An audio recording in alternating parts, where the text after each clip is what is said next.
Hello, hello. All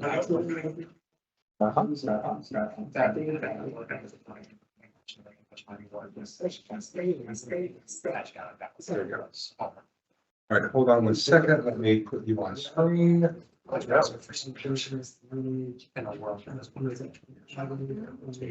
off.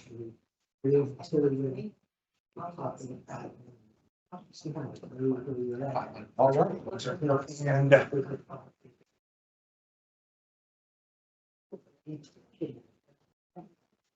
It's a fight. What's the difference? there you go. You can see yours. Whatever. Yeah, it's Yes.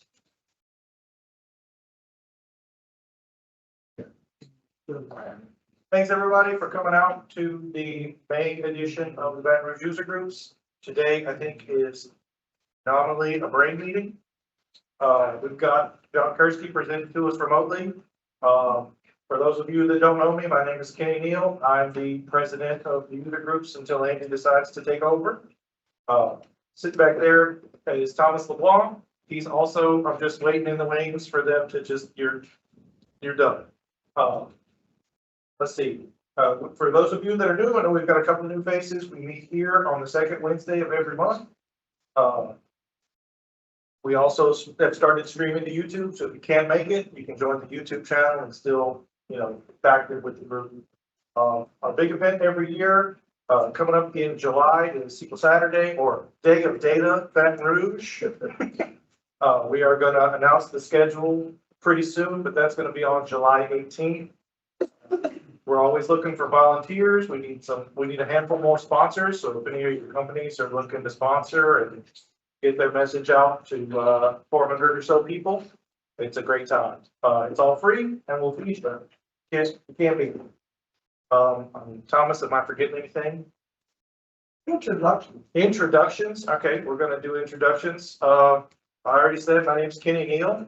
So let's just go around the room and everybody say hello and then we'll turn it over to Sean. Hello, my name's Ryan. Nice to meet everyone. What do you do, Ryan? I do HRIS work. Good for Remote plastics. Oh, cool. Yeah. Hello, my name is Malachi Fowler. Hi, my name is Shirley Scheckslider. I'm between jobs right now and looking to move into a data analyst. Hey, my name is Micah. I'm a gym manager, but we're selling the gym and I'm about to move to Houston. Awesome. That's it. I'm Jeremy, the data analytics consultant. Data. What's the name of the company? Forward data. I'm Thomas LeBlanc. I am a solution architect. Data. Mainly Microsoft Fabric, but then data, other data platforms. I work for a company named SHI. Also Ryan. And I work for a company called Rose out of Houston. And I do like half development operations work and half data analyst / engineering / wear a lot of hats. That does not sound complicated at all. So your first name is also and last name is Ryan. I'm Andy Parkerson. Hey! I'm a data engineer at MMR, the leading professional consulting company in the nation. Why not? And we are proud to present John Kerski. Hello, everyone. Hopefully you can see me all right. Perfect. Awesome. Excellent. Well, thanks for all the introductions there. Helps me kind of understand what kind of audience we have. Andy, can you hear me okay? I can. We're going to fiddle with the microphone with audio on this end, though. Okay, just give me the green light and then I can start talking. See if.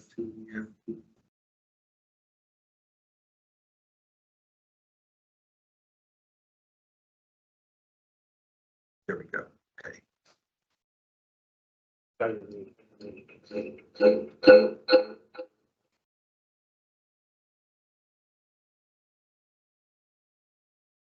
Muted. Absolutely.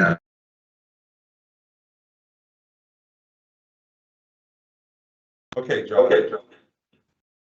All right. Let's make sure I can bring my screen up. All right, so evening, everyone. Thanks for coming in. What I want to cover today is what is Power BI Developer Mode?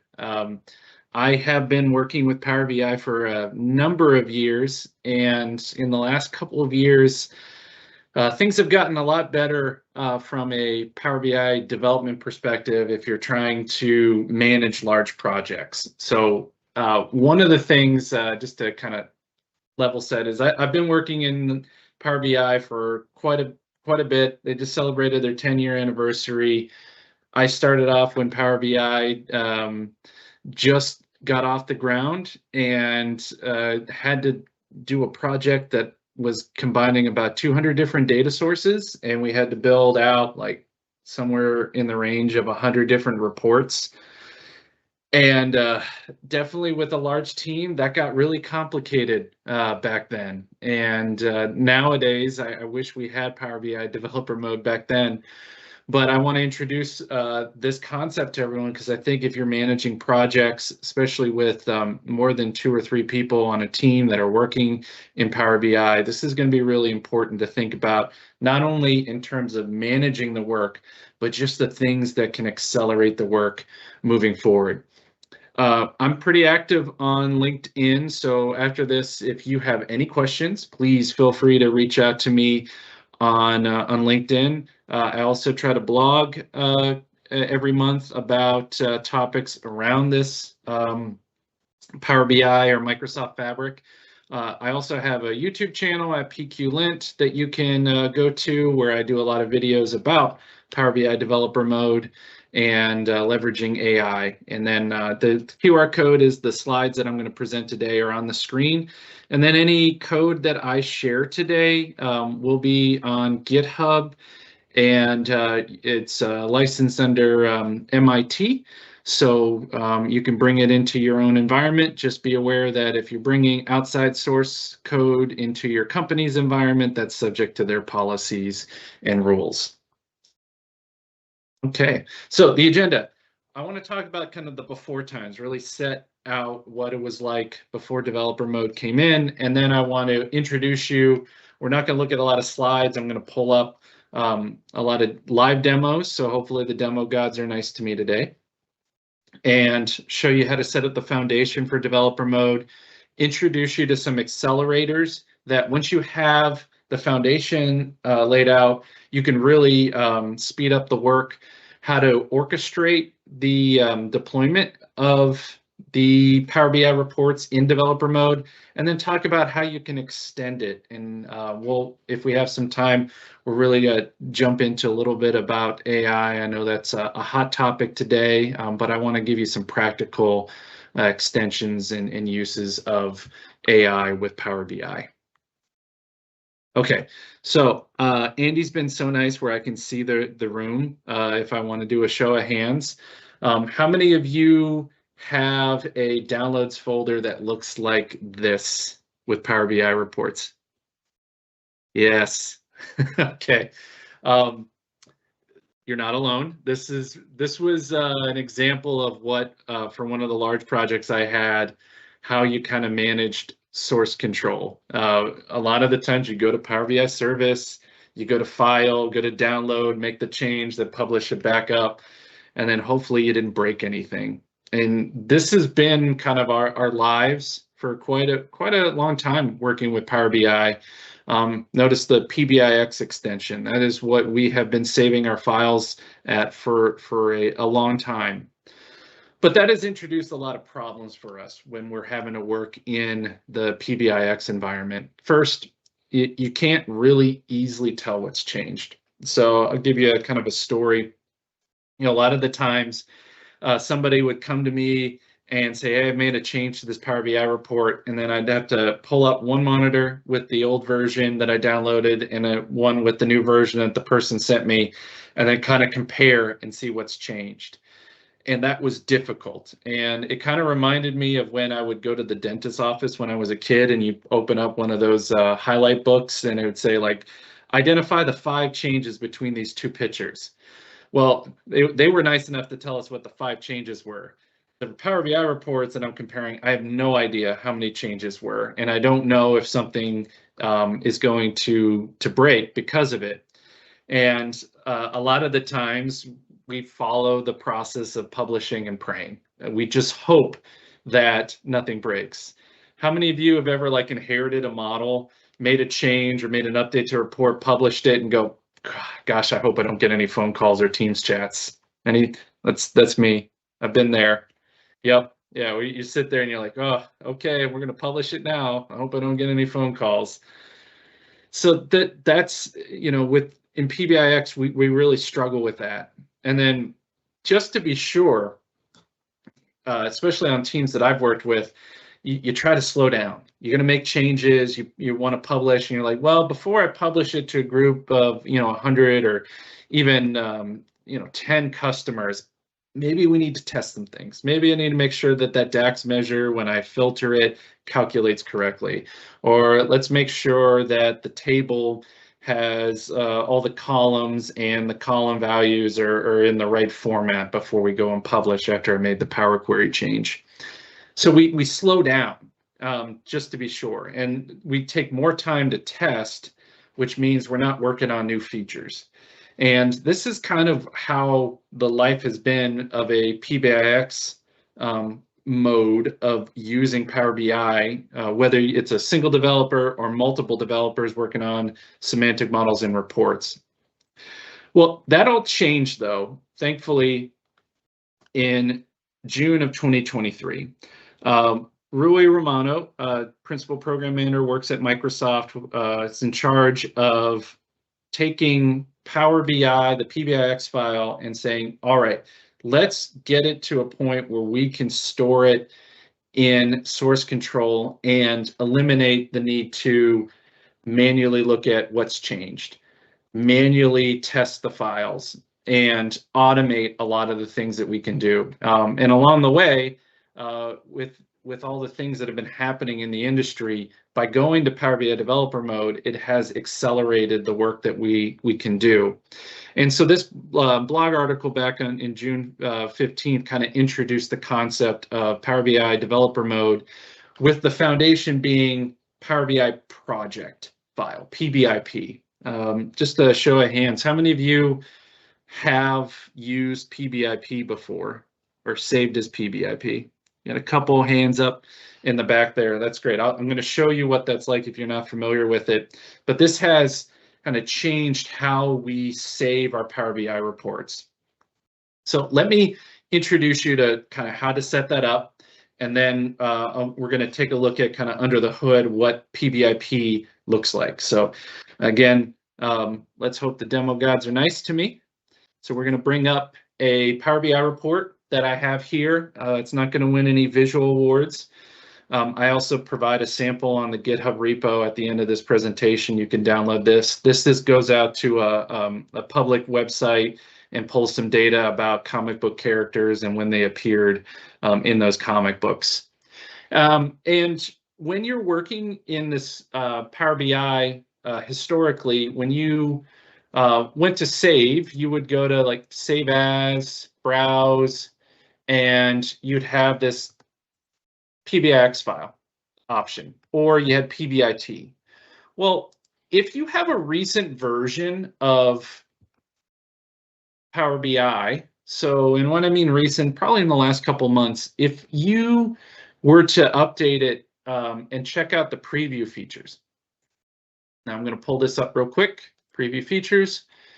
I'm going to zoom in. There is something that's getting checked off automatically now. I've noticed in the last couple of months, this is getting checked as a preview feature automatically, and that is the save the PBIP option. If you don't see that checked, what you'll need to do is check those boxes, and then you would close Power BI Desktop down for this preview feature to take effect. Now, I know maybe some of you in the room are going, oh no, this is a preview feature. I'd never use it in production. Well, I want to show you there's some advantages, and I've used it on some very large projects in the last couple of years, that having it in source control and having it in PBIP, it outweighs having it in a preview feature or worried about that, just because the nice thing about storing in PBIP is we can roll back to prior versions. And I can always save it as a PBIX if I need to back out and maybe I've hit this edge case. Now, I've also, during one of Microsoft's major conferences in March, it was mentioned in one of the meetings, so this is public, that they want to go GA with it by the end of our summer in the Northern Hemisphere. So that's good news. So if you're wanting to test this out, this is a great time to get familiar with PBIP. And that way, when it does go GA, you'll be able to leverage it. So once getting back to the preview feature, if I was to click these boxes, close down Power BI Desktop, the next thing I would do is not necessarily open Power BI Desktop. The next thing I would do is get my team set up with a couple of tools. And so let me bring up the tools that I would recommend to lay the foundation of the work that you're going to do. The first is Visual Studio Code. How many of you have Visual Studio Code on your machine right now? All right, quite a few hands up. Actually, I think pretty much everyone.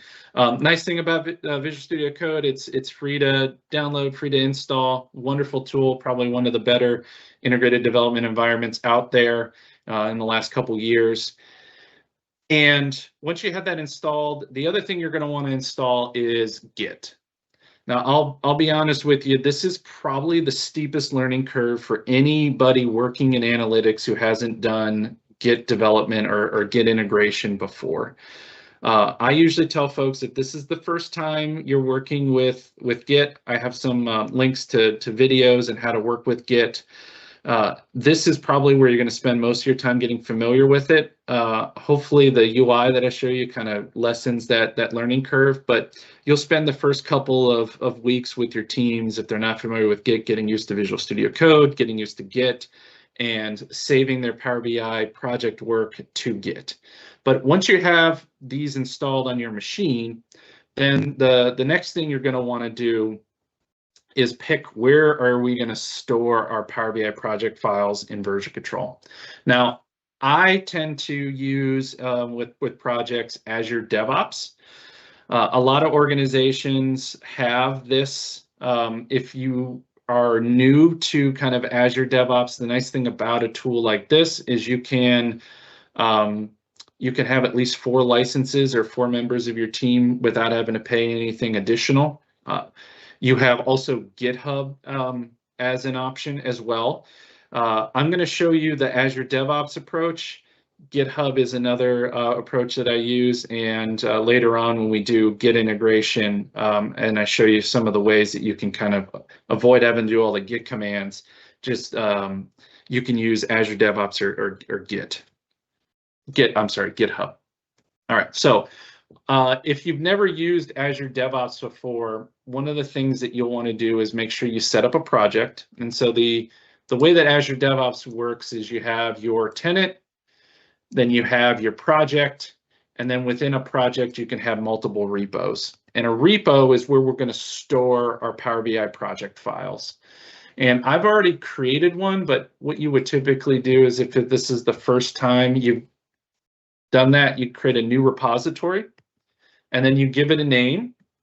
And then what I like to do is always put dashes next to the name. I don't like spaces in the names, just because when you start working with it locally, spaces always cause issues eventually. So spaces are replaced with hyphens. And so at this point in Azure DevOps, I've just got a README file. I haven't done anything in Power BI Desktop yet. I've installed Visual Studio Code. I've set up Git. I've got my project in Azure DevOps. And the next button I'm going to click is the clone button. Now, cloning is just taking a copy of the current repository and saving it locally. The cool thing about Git is when we have Git installed, it actually runs as kind of a mini database for us to keep track of our changes. And so we can save our changes locally. And then when we're ready in Visual Studio Code, we're going to hit a sync button and it's going to sync those changes up to Azure DevOps. And it keeps a history of that. So if you want to kind of see how, if somebody's changed a slicer or changed some Power Query, Git's going to keep track of that for you, which saves a lot of time. And I want to show you what that experience is like. So if I hit the clone button, if you already have Visual Studio Code installed, you can hit this clone in VS Code. And you're going to get this little button that shows up that says, especially with Edge, would you like to open it up in Visual Studio Code? I'm going to hit open. And then the next thing you're going to do is pick a folder where you're going to store your file. Now, this is an important part that I want to point out. You don't want to save it to OneDrive.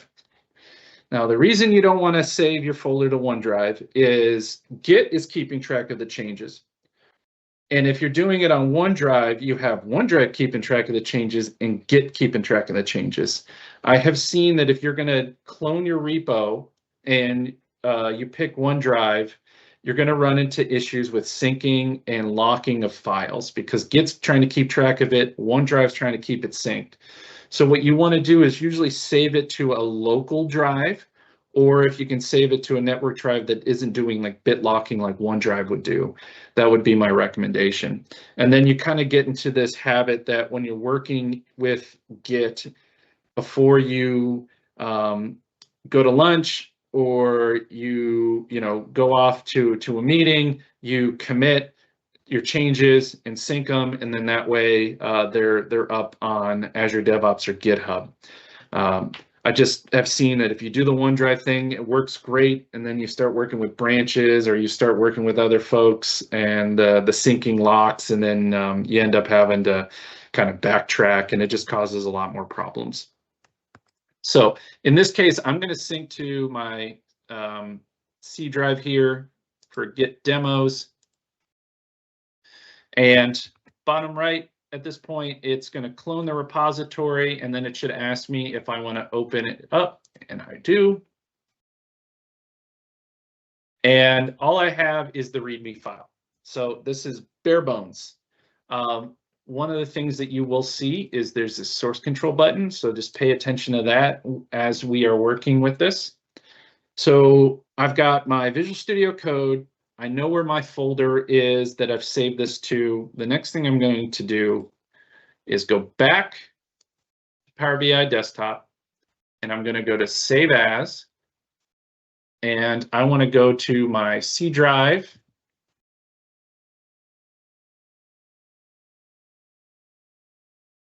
And, oh, yes, gonna have to put the colon there, that would help. All right, and I'm going to go to my Git demos folder. Let's see, sort it. Go, pick the Baton Rouge folder and hit open. And then one thing I want to make sure is I am not saving it as PBIX anymore. I want to save it as PBIP. So this is the foundation. So I'm going to hit PBIP and hit save. So once it saves, if I go back to Visual Studio Code, you're going to notice there is the new files are stored here.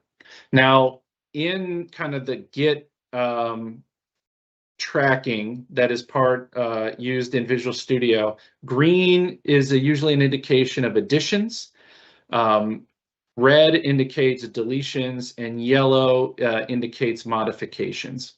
So the nice thing about this is I can see that I've added these files.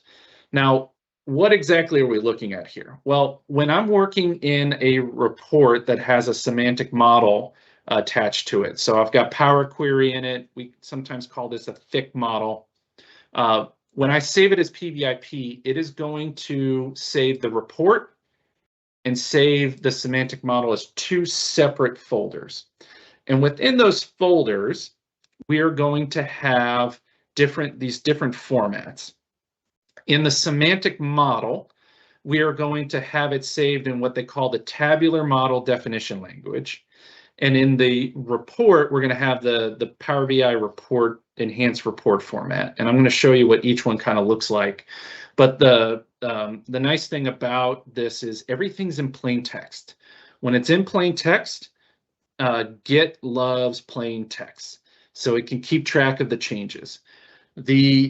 Prior to that, when we would try to save a PBIX file and maybe try to commit that to source control, PBIX is a zip file. It's a binary file. Binary files are not friends of Git. It's hard, if not impossible, to compare changes. When it's in plain text, it is much easier to see what those changes are. Okay, so couple things on the anatomy outside of the report in the model. You're going to notice there's a git ignore file and a PBIP file. This PBIP file is actually just a JSON file that tells Power BI where to open up the report. So if you ever use Git integration, and I'll show you what that looks like a little later, and you don't see the PBIP file, don't worry. You can actually still open up the sample model without having to have the PBIP file. So if I was to crack open the report, there is this thing called the definition.pbir file. This file here, you can also double click on in File Explorer, and it will open up in Power BI Desktop, and this tells you where the semantic model is. So this is kind of a relative path. So this tells Power BI when it goes to open up the sample model report and connect to this semantic model that is at the relative path, one folder up and down. Now, if you're using a thin report, and so a thin report is something where the data set's sitting in the service and you're building a report and connecting to it there. Instead of a by path, you would see a by connection reference, and it would have the URL going out to Power BI on where that semantic model is. If I like right click here in Visual Studio and I reveal in File Explorer, let me just click and drag folder here. You can double click on this file and it will open up in Power BI Desktop. So the same report will open up. Something to keep in mind. All right, so let's do something so we can see these changes here in just a second.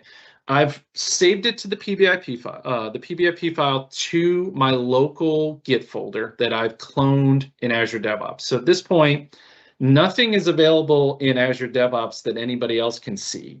So I want to commit the initial changes and sync those up to Azure DevOps. So the kind of the cadence is you commit locally and you're going to sync globally. So on the left here, you're going to see this little source control button, and it has the number 46. So there was 46 individual files that have changed since I originally cloned this repo. And that's all just the files that make up the report and the semantic model. So click here, and I'm going to get this nice little source control button that shows the changes. These are all new files. And it's going to give me this little message to put a commit. Now, I will, I don't know if you want to call it a bug or a feature from Visual Studio Code. It is imperative that before you hit that commit button, you put a message in there. If you don't, what ends up happening is it will just spin and you'll think you're just waiting. You actually have to close Visual Studio Code back down, open it back up, and then put a message in order for it to commit. Now, if you're using GitHub Copilot, there's a nice little easy button that will generate the commit message for you. I'll go ahead and click that real quick, but you can also type in the message yourself, and it kind of figured out what the commit was. And then I'm going to hit the commit button. All right, so I've committed that locally. Now there's a couple of things you want to make sure if this is the first time you're using Git on your local machine. You will want to open up the terminal. And I have this as instructions in some of the Git repos that I share. But you're going to want to set up your Git config to have your username and your email set up. So the other one is user.name. And this is just when you commit to source control. That's the email I want to associate with my commit, and this is the username I want to use.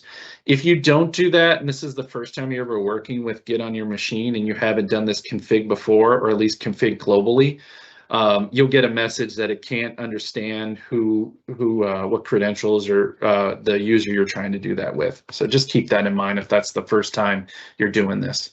So I've done this before, so hopefully the demo gods are nice to me. At this point, I've committed my change locally. I'm going to hit the sync button. And hopefully my network is fast enough. All right, so it synced. So now if I go back to Azure DevOps, I hit refresh, you will see now the report and the model and the git ignore file and the PBIP file are there, which is really nice. Now, if somebody was to clone this repository to their local machine, they would have exactly the same version that I just committed and synced. So if I went away and I was saving my PBX file traditionally to my local folder and somebody needed to make an update, you'd have to call them up and try to retrieve it. Now you can actually just clone the repository and grab what changes were last committed.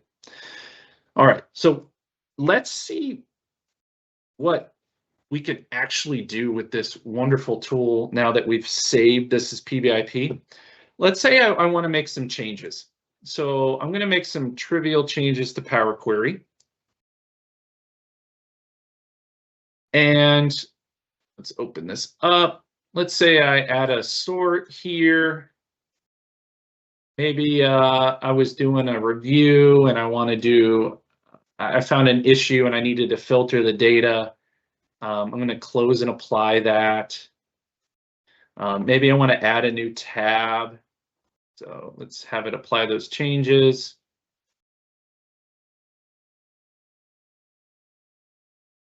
Go. Let's add a new tab. Let's rename it to, analysis. We'll add a card to it. Maybe put one of the DAX measures on it. And I want to change what the default setting is for this slicer. So at this point, I've made some changes to the file and I want to save it. So if I hit the save button now, should get a little save here. Okay, it looks like it's saving on my other screen. Now, back at Visual Studio Code, you're going to see that it actually kept track of all those changes. Now, within each one of these files, or these reports, you can see where the changes occurred just because it highlights it. Now, this is in the .report folder is the PBIR format, and it keeps track of all the changes that you're making in kind of a JSON format. And if I go back to the source control button and actually click on here, it actually shows you under definition pages, pages.json, what is going to be the tabs that are now available. So this is the second tab and this is the first tab. And so I see that, oh, I added a new tab. Now, if I go back here and I click the analysis tab and I hit save. Cool thing about this is it keeps track that, oh, that's the new tab that's going to be the default that when it opens. That's a nice thing. Now I know Microsoft's going to introduce a new feature where you can set what the default tab is, but this also keeps track of it. So this is a nice way of just seeing which tab's going to be the one that opens first.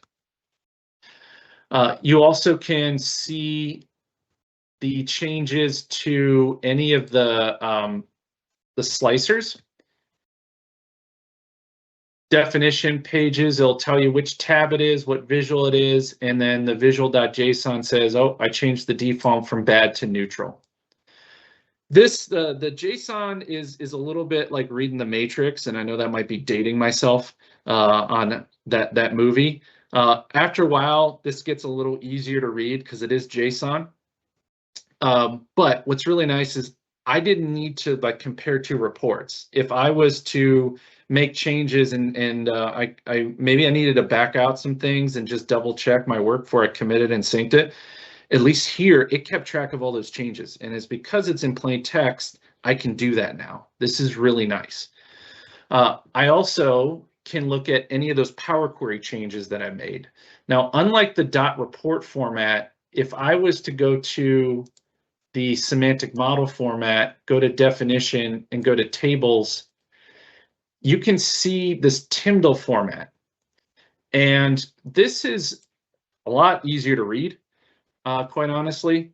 And it's in this kind of tab delimited YAML, yet another markup language format where I can see the table I'm working with, the measure, the format, and all the DAX. And then if I scroll down, it actually has all the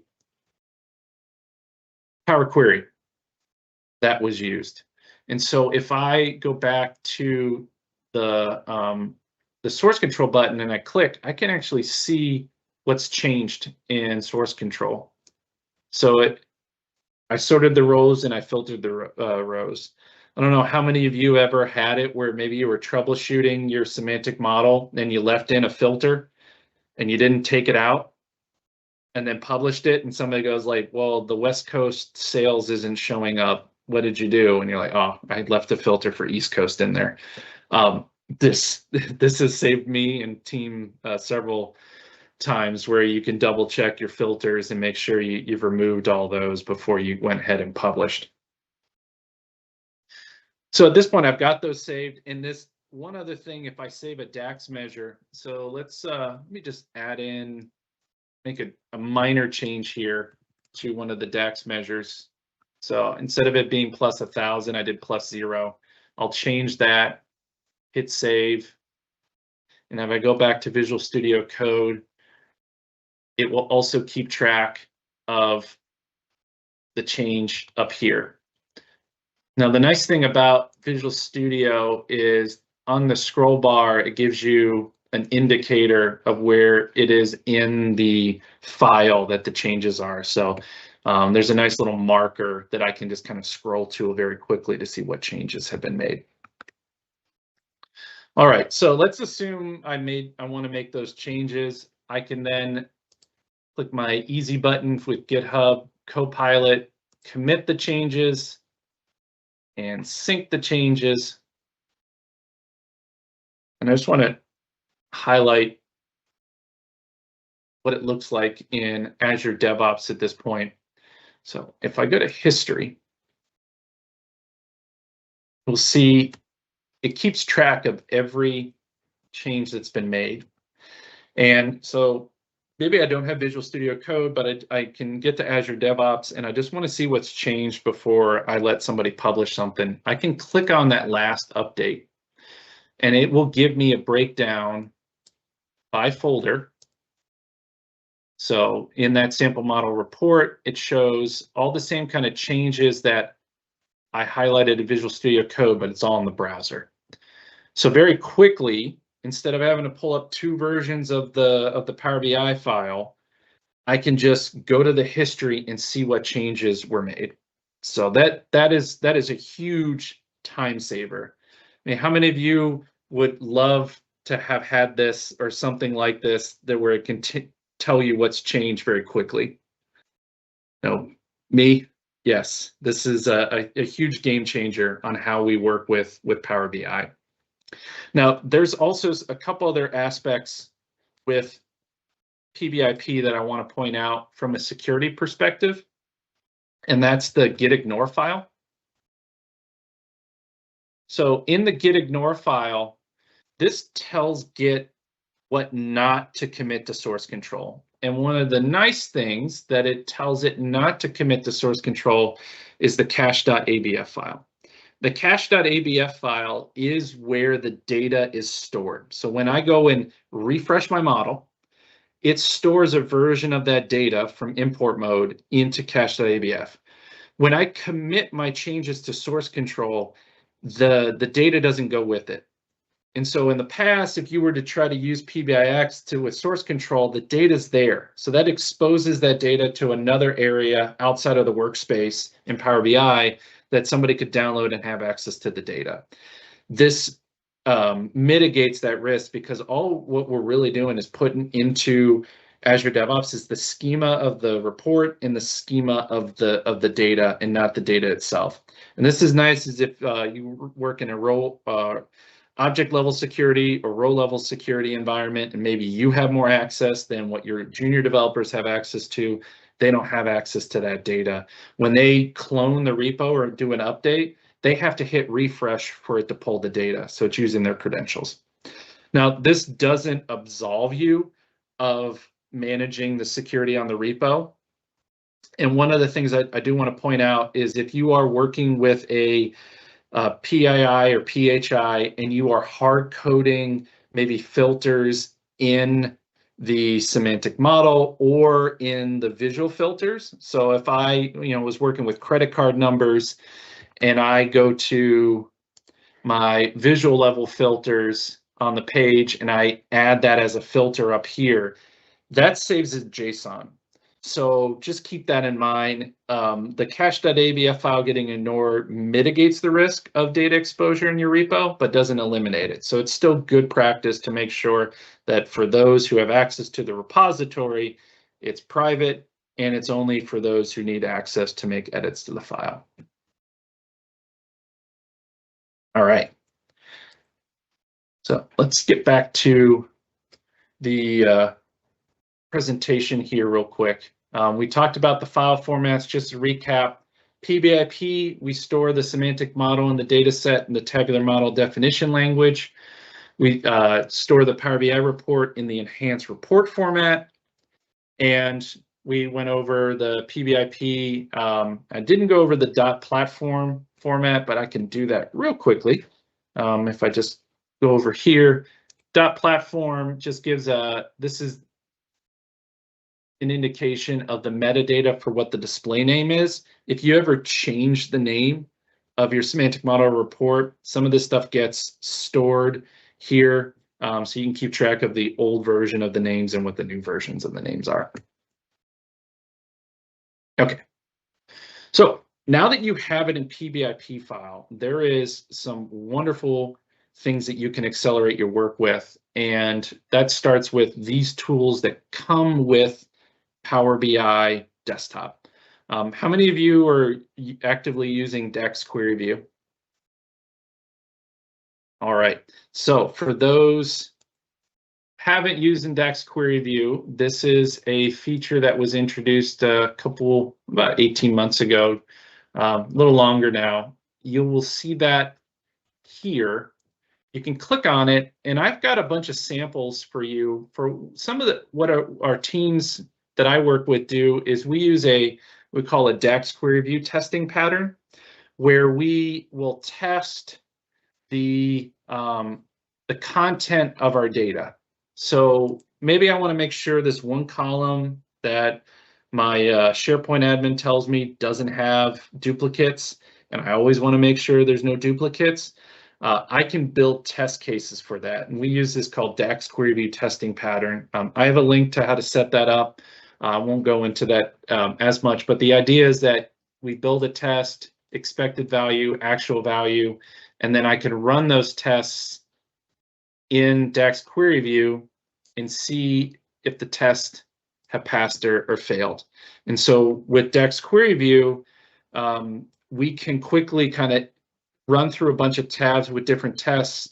So instead of publishing and praying that something hasn't broken, at least you can build tests to go through each one of those tabs and make sure that all the test cases that you've built in the past have passed. So if you ever want to make sure that there's no null columns in a particular column, if you want to make sure that under certain conditions a DAX measure calculates correctly, you can put test cases in here, and that gets saved with the Power BI file.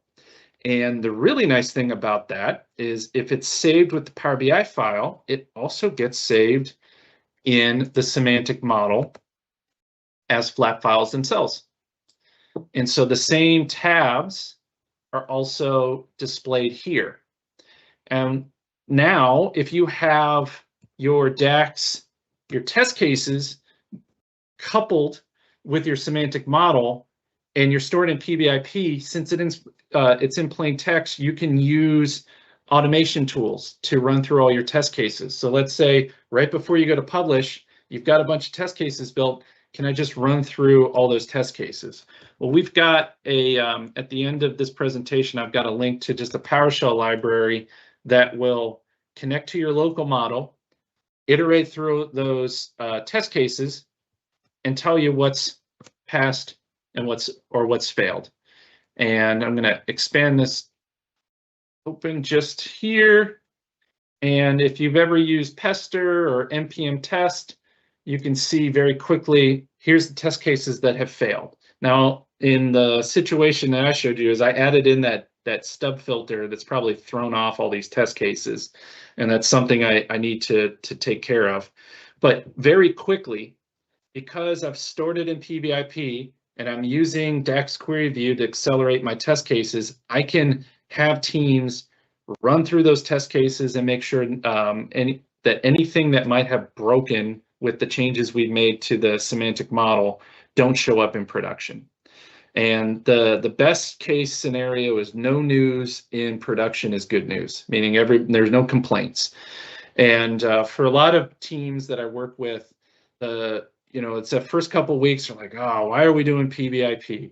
Why are we doing test cases? It's that first time that somebody made a mistake and they prevented the mistake going to production. They're like, oh, that would have been disastrous. There was a CTO meeting the next day and they were going to use the dashboard and it would have looked wrong. This is where this really saves you, especially if you want to hand this work off to another developer who isn't familiar with the model. At least if they have these test cases, they can run through it very quickly and say, hey, I made this change. Is there anything that I might have broken? And if you follow a good practice that anytime you have errors, you write a test to avoid that error in the future, at least if all the test cases passed, then you're not introducing something that's broken in the past. And when I work with a lot of customers, normally people are pretty forgiving the first time you make a mistake. But if they see that same mistake again a week later or a month later, you lose trust. And so if you're building these tests and you can automate these tests, you can try to avoid having the same error go to production again. And that really builds trust with the people you work with, both within your development team, but also the end users or the report users. All right, so that's a really cool feature with DAX Query View to accelerate your work now that I have this in PBIP. The other accelerator is TimdleView. How many of you are using TimdleView, which is the other button right underneath it? So I see a couple hands up on that. This was introduced, I believe, early last year. But you've got this Timdle button. Now, if you don't even use source control, what I really like about this is your semantic model can be backed up just by clicking the right over here at the semantic model and go to script, scripted tab, and I can rename this to backup. And what this does is that same Tyndall that we saw in PBIP mode is also saved. The whole model is saved here, which is really, really nice. Is that like maybe you're experimenting with something, you can take a quick backup of it. And if I ever want to reset it, I can just click this apply button and it will reset the semantic model back to what the Power Query or the DAX measures are. So this is really nice when you're working with teams and maybe you're experimenting, you can back up your Tyndall. But this also is an accelerator in that if you're starting with a new project, maybe there's always a set of tables that you use, like there's a date dimension that has certain code, you like your measure table in a certain way, there's some ground level kind of setup that you always want to have in your semantic model if you get started. Well, Tyndall, I'm going to start with a brand new file here. So let me just open up a brand new blank report just to show you what this like. So let's say you have this Tyndall script and you know it's got the measures, the setup, the naming conventions that you want, and you want to make sure that any team that starts off uses that kind of script. Well, very quickly, I just got to click and drag Power BI over to the right window here. Don't know why it ever wants to do that. There we go. All right. So I can go to the Tyndall view. There is nothing in this model right now. I can go to Tyndall view. And I'm going to open up what I call like our starter script. See if it opens up for me. Here we go.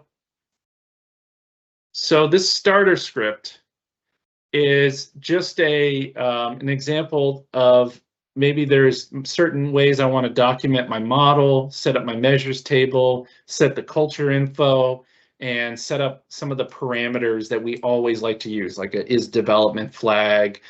We want to make sure we're using, if we're using SharePoint or a server, we're using a server URL to define where do we want to point our model to refresh the data. I can take this script, and this can be shared in source control as well, paste it in here, and notice the model doesn't have anything in it. Hit apply. And now the tables are here. Now I'll have to refresh the model, but it's already added a lot of the things that would probably take me several clicks to go through is here. And for teams that I work with, this is really nice to just get stuff off the ground, especially if you're starting like a new consulting project. You can take that plain text script, email it to maybe your new customer and be like, all right, here's the starter script for the model that we're going to build. And very quickly, you can get off the ground working with the specific data, but with all the parameters that you needed in order to kind of be consistent on how you do your data analytics. So this is really nice because the DAX query view can get not only committed to source control, but the Tyndall as well. So if you had the starter script as part of your model, this also sits in the folder here. So that script file that I saved is stored in source control as well. And so you can have, you can even have like a starter model that keeps all these scripts there, have it stored in source control, and use that to share with other teams to be able to start their projects off of. Pretty cool stuff.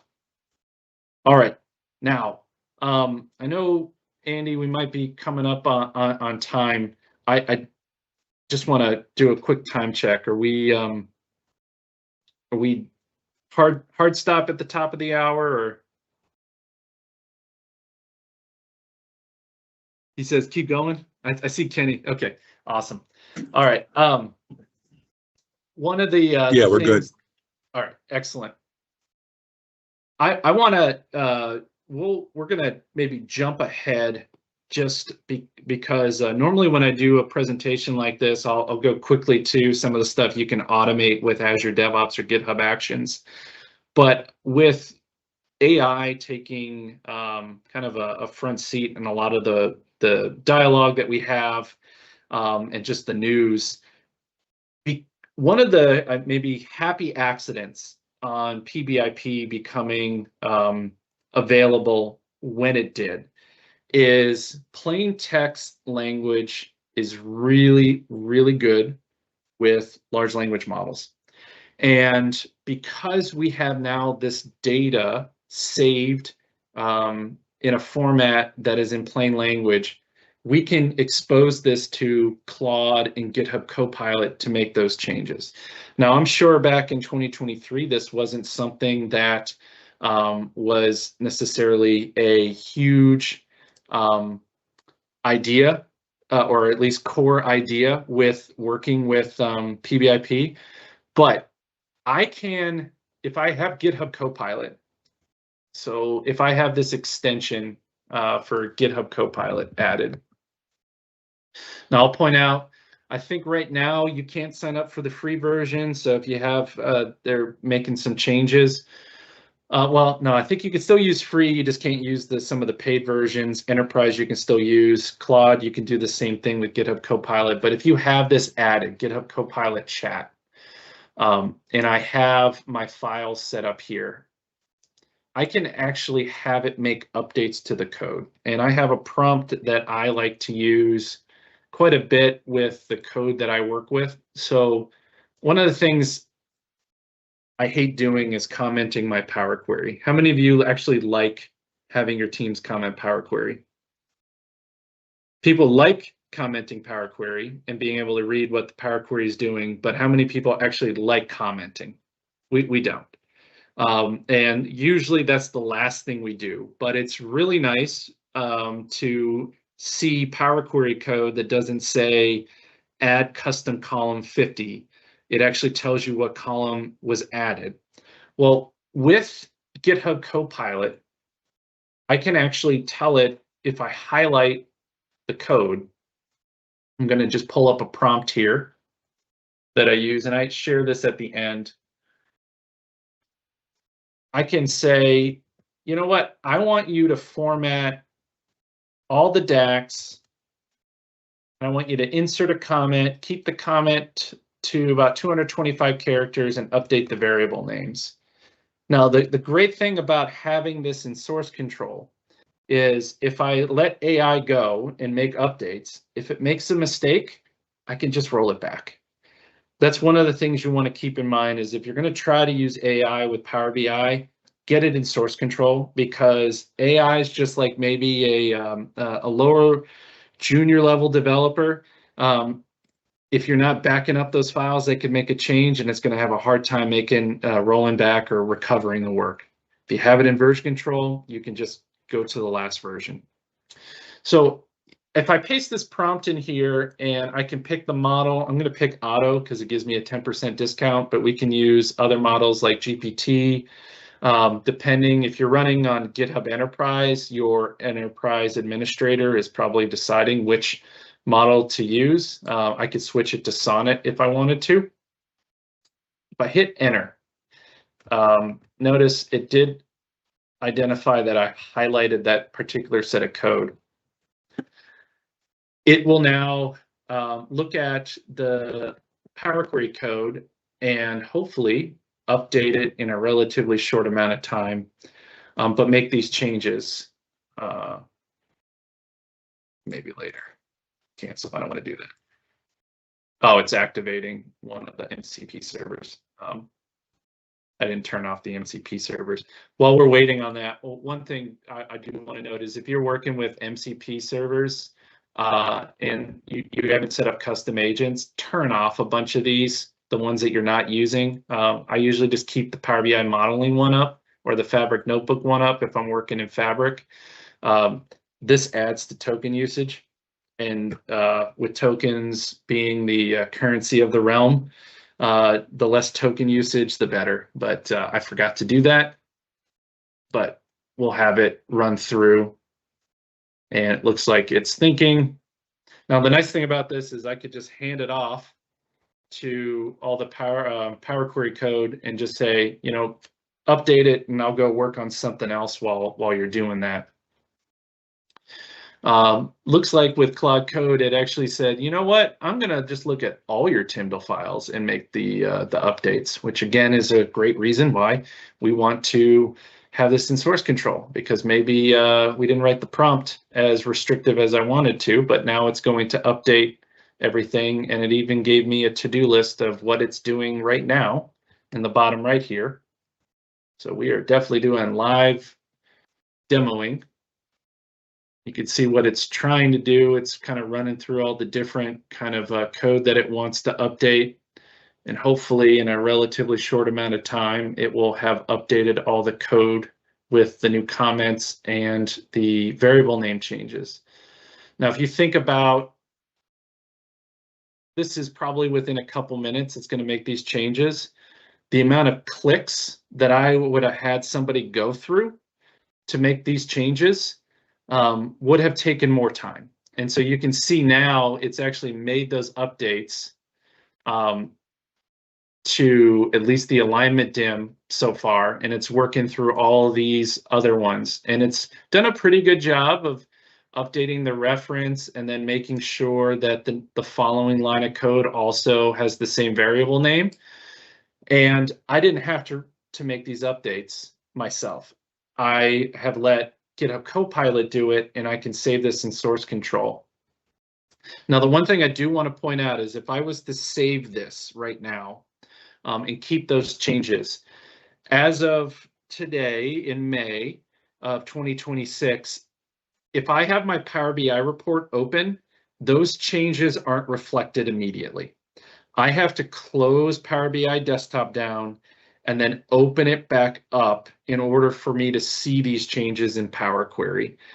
So there isn't like a live kind of hot watcher. If you worked with JavaScript or .NET before, anytime you make a change to code, sometimes the application will automatically change. That feature isn't available right now. So just keep that in mind, is if you're letting GitHub Copilot or Cloud Code make changes to your Tyndall or your PBIR files, you will have to close Power BI Desktop and open it back up. And so it's working its way through. I can see it's making changes here to the code, which is really nice.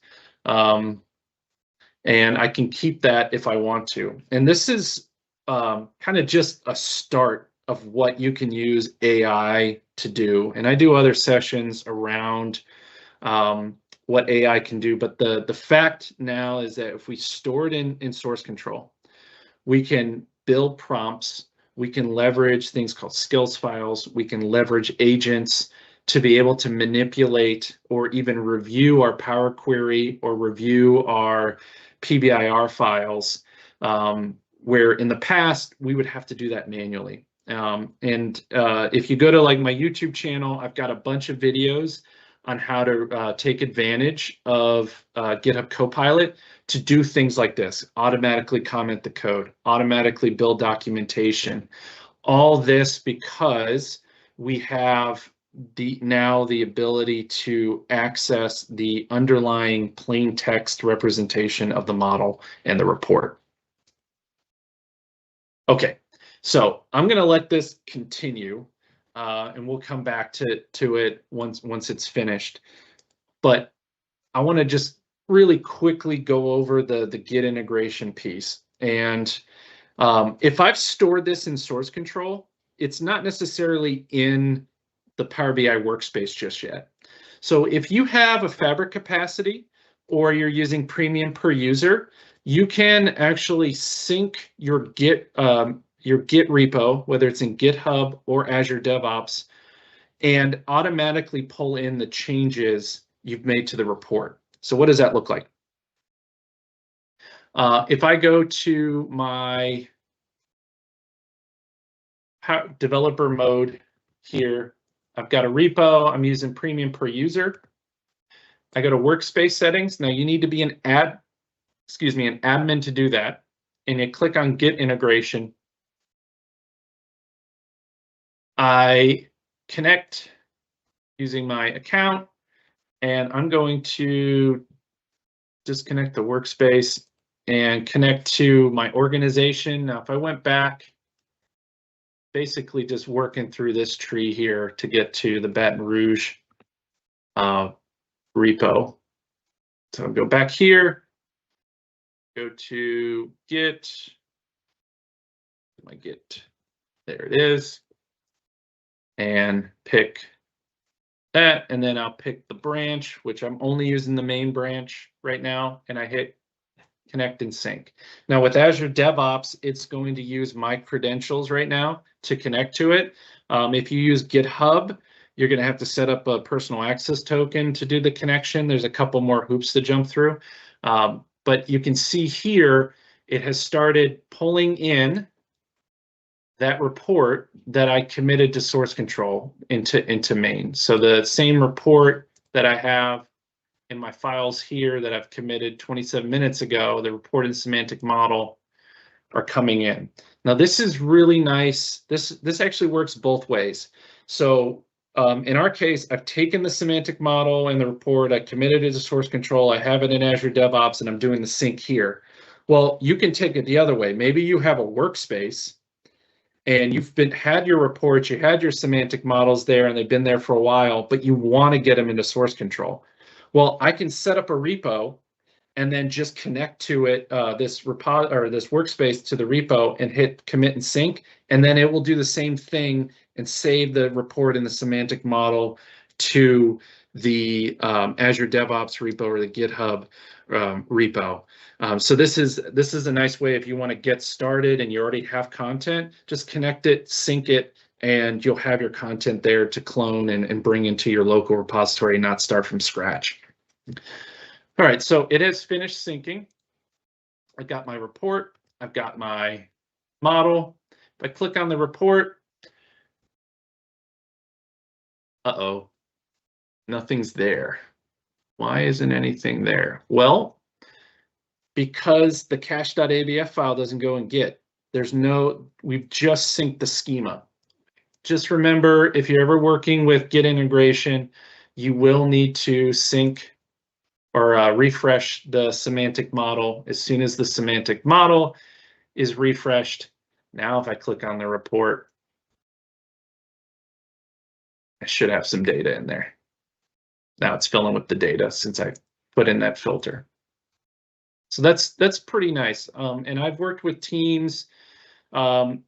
If you're trying to get folks into using Git, and this is the first time they're using it, and but you need to get this into source control, you can do this first, set up the Git integration, get it into source control, and then maybe start introducing how to do source control with your group. But at least anytime they make changes, if I make a change in the report, so if I go and edit this in the browser, let's say I want to move this to the middle, I save it. If I go back here, I should get a source control, says there should be an update, and then I can commit that change back to the main branch. So if I'm doing this in the browser as well, I can commit those changes and sync it up in the repository. And then what ends up happening is then your Git repository, whether it's in Azure DevOps or GitHub, becomes kind of your source of truth that you're working with. And then if I go back here, if I hit refresh, and I go to history, we'll see now it picked up on that change, and it shows that for that visual, I moved the XY coordinates, which means I shifted it down, which is really nice. You also notice that the nice thing about Azure DevOps is it does do a good job of keeping track of who changed it and when. Okay. All right. One last bit is, let's say now that you have it in source control and you're using like Git integration, you can also, if you don't like doing the kind of the manual sync with Git integration, you can use the Fabric APIs and the CLI to automate that push. So if you commit something to source control, you can have a Azure pipeline automatically push that to the workspace. If you use GitHub, you can have a GitHub action automatically push that to a workspace. And I've got an example. I won't dive deep into it, but this is a public repo I have on GitHub that walks through how to set up a GitHub action to be able to look at a change in a report or semantic model and then push that to the workspace. And you can see I've got this an example run here. When it runs, it actually will tell you what's changed and where it's been updated. So if I go back to this repository real quick, and let's say I make just kind of a minor change to a file. I'm just going to change the JSON here. Just going to add a space at the end to kind of kick it off. And I hit commit changes. This should kick off the action in a second. Yep.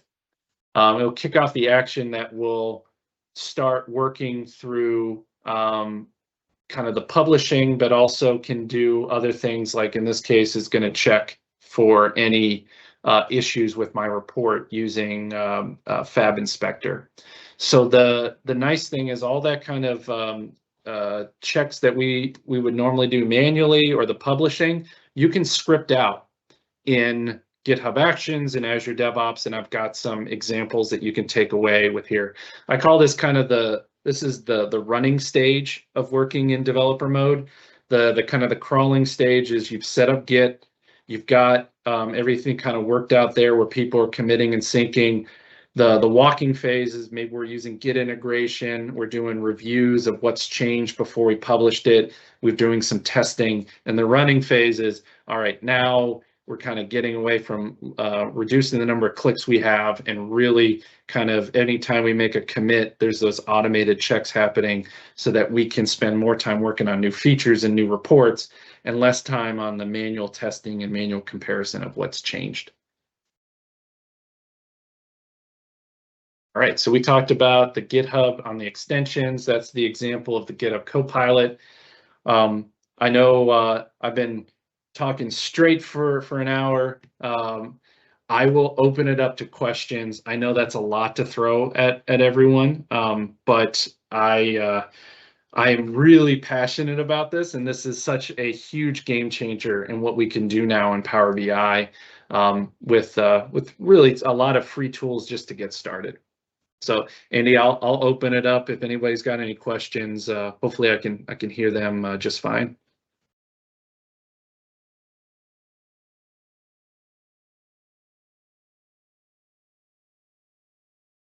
Yeah. Oh, hearing an echo right now.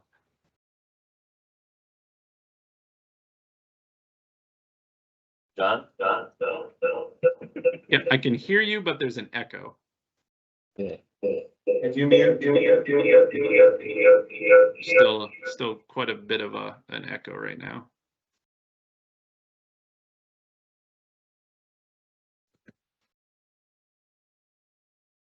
Yeah, we're gonna ask you. Still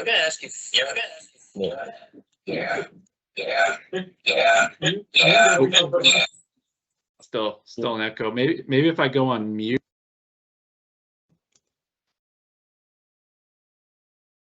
Let's see, I'm going to go on mute. You ask the question, then I can come off.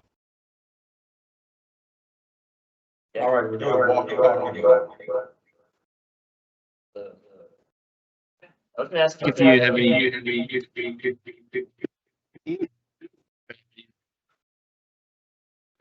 like working with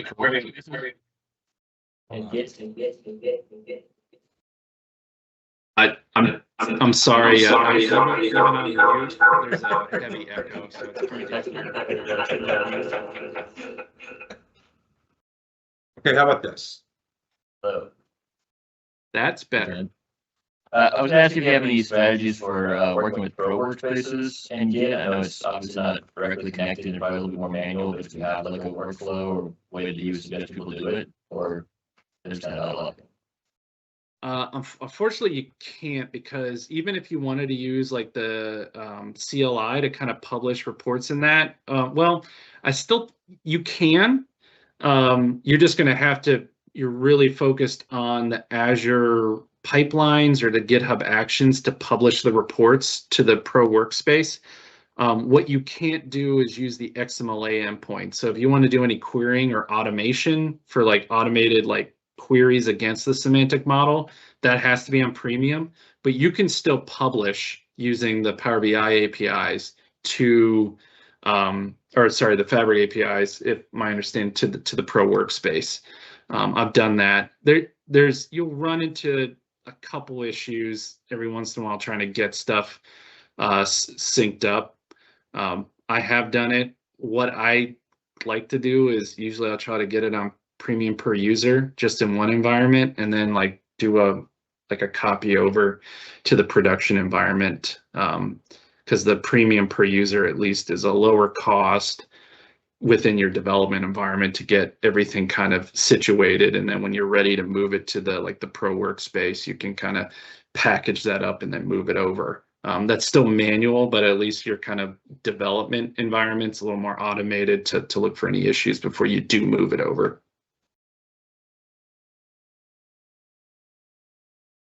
So you're Hopefully that saying that answered you your can question.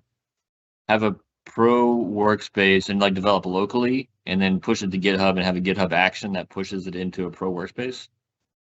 I would recommend using like a premium per user workspace to move all your development work into. So you still commit locally and you sync globally. And when you sync to Azure DevOps or sync to GitHub Actions, that will move the files automatically using the CLIs into that workspace. That's kind of your integrated development environment.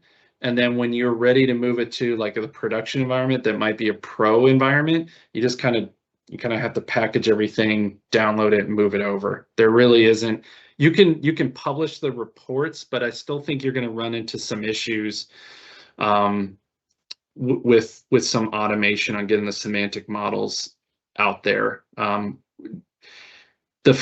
If you can just use the Power BI APIs, that might be helpful, but I still think you're going to run into a couple issues trying to automate it getting into a Pro Workspace, just because it's expecting some of the Fabric APIs to be there. I haven't tested it in about 6 months. I'll be honest with you, just because I ran into some issues. Maybe they've made some changes, but I try to keep with at least premium per user once I start doing some of that automation.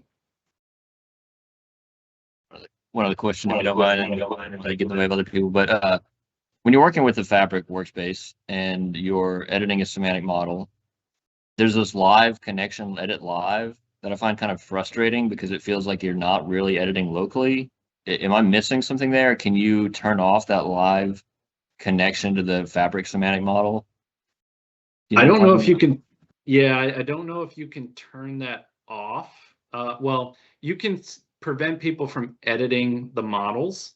What I like to do is, if you really don't want people editing in the Fabric Workspace, what I like to do is you have everyone, they can make and commit changes to source control.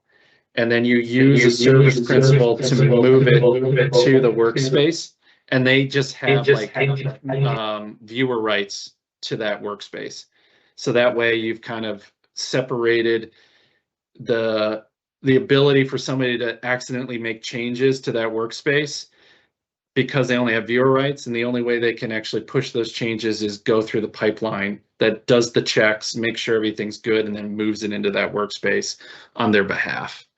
Especially in larger teams, I've found that very helpful, because some people, you teach them to use Git, and then they're like, oh, well, I'll just go to the workspace real quick and make that minor change, and then they never sync it back to Git, and then you're out of sync. And it's kind of like, no, we probably need to do more of a one-way street here if we're really committed to using source control.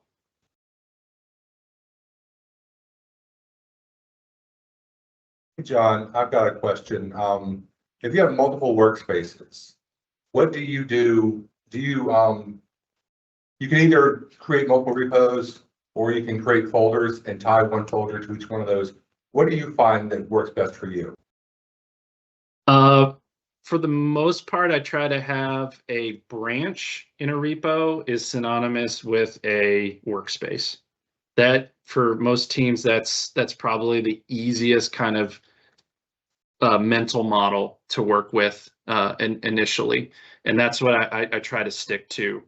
I also found that mental model works well, especially with teams. If not only you're building Power BI stuff, but then you got Power Automate and Power Apps associated with it. They have the idea of that dev test prod model. And then with their Git integration, you do the development, test, and production or main branch. I try to stick with that. I know that, you know, Fabric offers kind of that branching strategy. I would say that's a little more advanced at this point with the amount of changes. And if you were really separating your semantic model from your reports, that usually the dev test main branches, and each one of those branches associated with a workspace is usually a lot easier to kind of keep track of.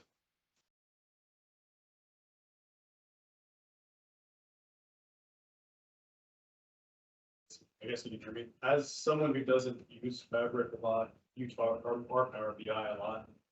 You talked a little bit about running tests. Is it possible for like on a PR to automatically have Git or ADO, whatever your tool of choice is, to automatically kick off tests in Power BI or in Microsoft Fabric space, for lack of a better Yes. word, like you would with other more traditional coding systems? Yeah, yes. And actually with the files being in source control, the DAX queries in source control, and I also have on my YouTube channel called, I walk through how to do it with UDFs. What you can do now is, like, I commit it to source control. I move the semantic model to the workspace. I refresh the workspace. All that's automated. I then can issue a query, and that's over XMLA. That's the automated way of interfacing with the semantic model. And I can say, give me all the tests associated with that model. And then I iterate and run those tests through that model through DAX queries that run over XMLA. And that's all automated. So it's kind of the same thing as what you would do with like NPM test or, you know, T-SQL-T. You would just execute that, get back, see which pass and fail, and then you can either fail the build or pass the build. And then you can even set up, you know, cron jobs in GitHub Actions and Azure DevOps to maybe even outside of a commit or a PR, just kind of, you know, check the semantic model's health. One of the things that I always like to do is I've got a set of tests that just make sure all the tables are hydrated, because you'll have like a SQL admin who might truncate a table and all of a sudden one of the dimensions isn't filled up when I go and refresh the semantic model.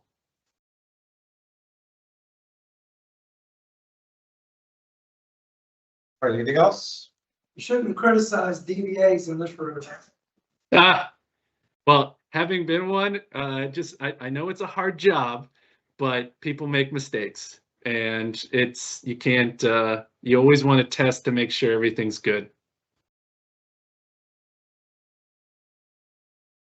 All right, well, let's give it a nice round of applause. Thank you very much. Great. Thank you, appreciate it. We appreciate it. We're gonna end this right now, and thanks again. Thank you. Thank you, everyone. Thanks, John. Bye. Good job. Thank you. I'll be quick. Andy Vent.